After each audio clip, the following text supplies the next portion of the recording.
Morning, boys and girls. So I got this Squire jazz bass.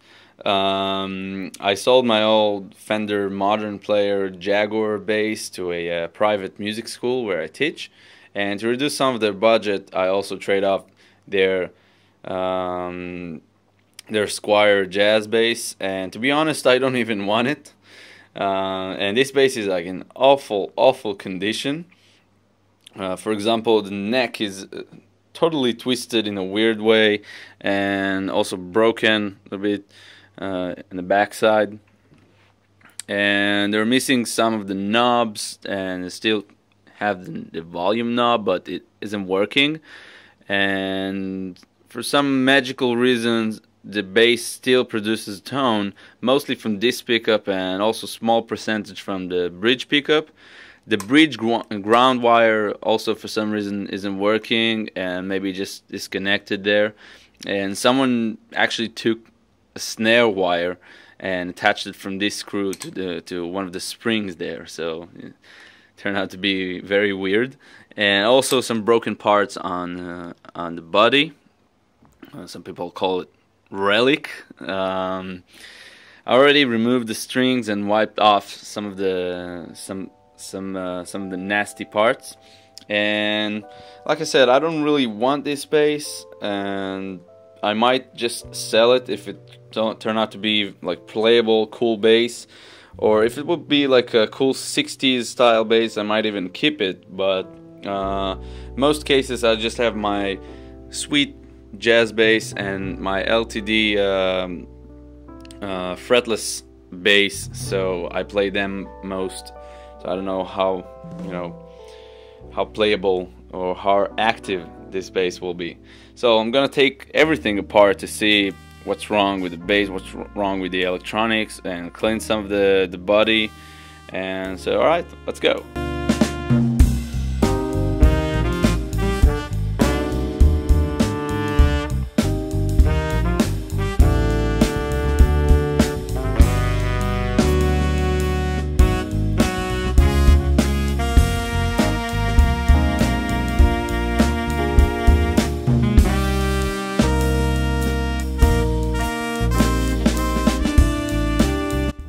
Yeah, so after taking everything apart, I learned some new things about this bass.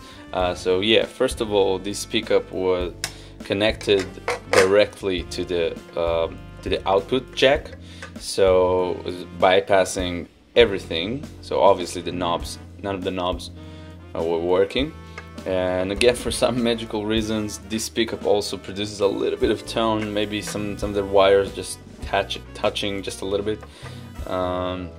And like I predicted, the ground wire of the bridge wasn't connected, and it's basically this piece of soldering iron or something. So I might replace it. And I cleaned some of the bass off with like cleaning foam. You can tell that the difference between the colors just changed dramatically. Also took this strap thing off because this is nasty, as you can see, and I probably fill it with maybe wood glue. And I don't want to spend too much time on it or spend too much effort on this bass, because honestly, like I said, I don't really want this bass. I can tell that someone been messing with this bass for sure, because I can see like some routing holes, and some of the black ground material is just is scraped off.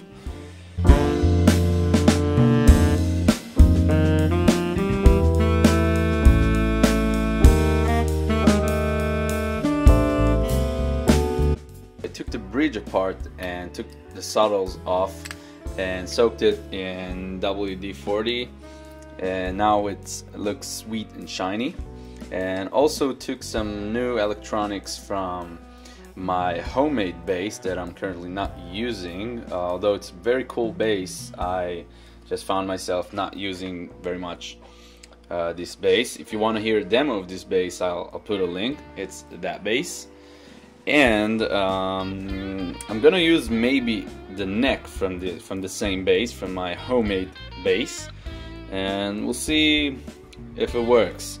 Because honestly, the neck that came with the bass just is such a bad condition, so I might just replace it with a new neck. Already soldered a little bit the wiring here, so it will be faster. And you probably noticed that I'm missing one of those metal covers, so yeah, it's gonna look weird, but you know, what can you do? I also put some wood glue on this hole, and I'm waiting for it to dry. It's not gonna look very nice, but you know, it's a relic style. Alright, so next step is to put everything together.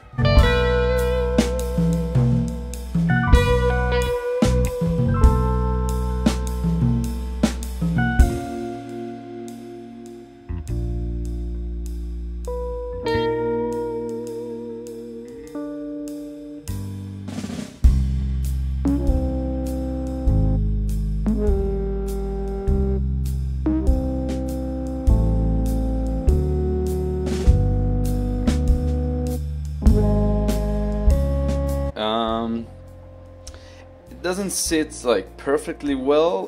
This is like an eBay neck, and that's a Squire body, so you know the two don't marry quite well together. But it's good enough, I guess. It's playable. It seems like it will be good to play. The height is good, and you know, it just here it's a little bit just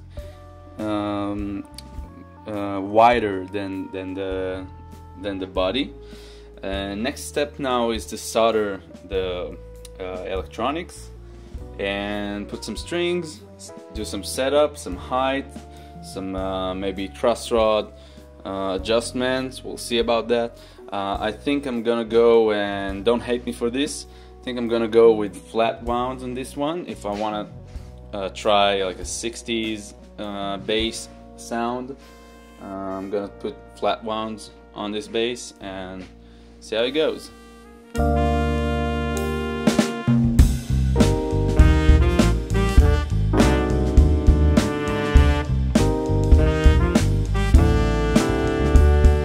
Just a quick test to see that everything works.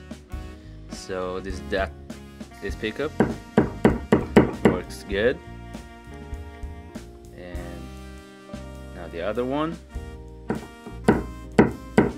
like it works good, and with the tone off. Yeah, pretty cool.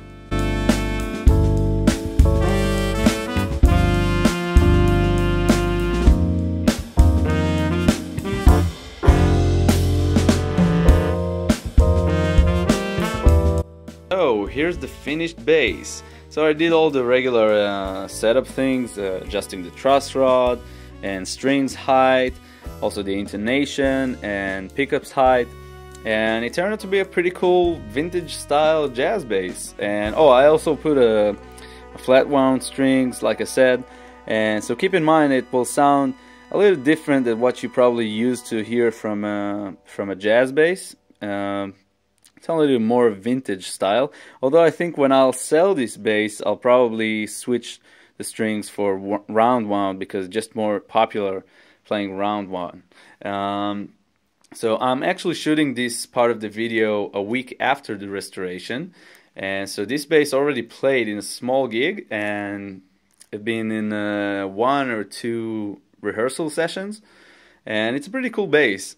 Should say that. I leave a demo of this bass, and I'll compare it with just a standard Fender jazz bass, so you have a good reference of just a standard jazz bass. And fortunately, I already have a potential client, so hopefully it will buy it from me.